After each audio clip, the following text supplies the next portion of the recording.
Bir nəfər deyir ki, Muaviyyə İbn Abbasa təfsir etməyə qadağan etmişdi öz zamanında. Məhz buna görə də Bəqərə 207-nin təfsirini dəyişiblər. Hətta o iddia edir ki, buna görə ona pul veriblər. Təqribən 400.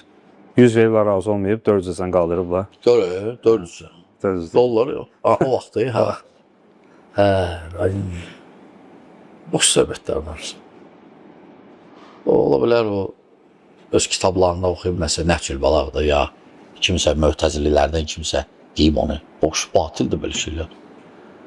Yəni, o dərəcədə də alçatmaq sahabələri olmaz. Olan adətidir sahabələri alçatmaq. Böhtən yaymaq olardan. Bəli, batil rivayətdir bunlar hamısı. Bəli. Sonuncu sual şey. Bilirsiniz, düz deyə biz razıyıq. Biz bilirik ki, onlar deyirlər, indiki Quran o Quran deyil. Yəni, onlar açıq bunu deyir ki, gör ki, Osmanın vaxtında, Osman ki, o vaxt dedi ki, Quranı cəm eləyin.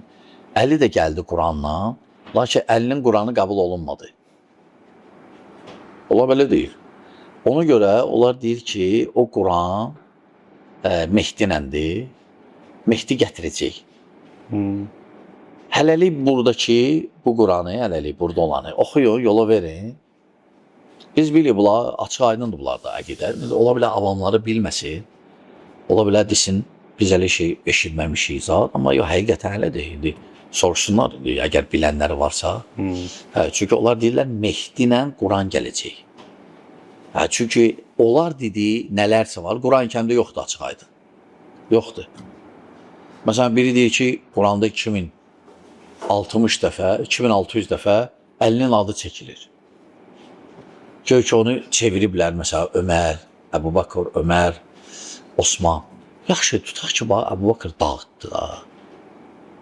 Ömər də təhrif elədi, məsələn, Osman da təhrif elədi.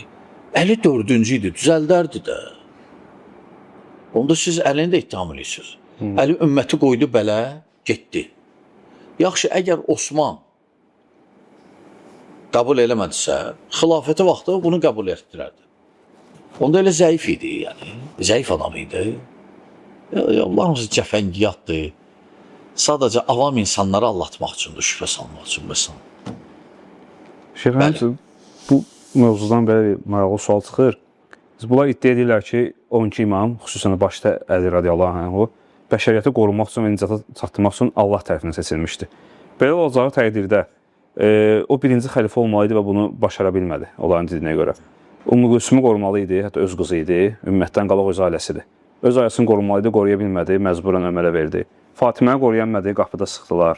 Quranı qoruya bilmədi, dəyişdilər. Yaxşı, onda bunların imamlarının missiyası nə idi?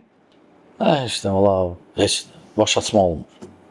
Baş açma olmur. Qəribə dindir. Bəs salam.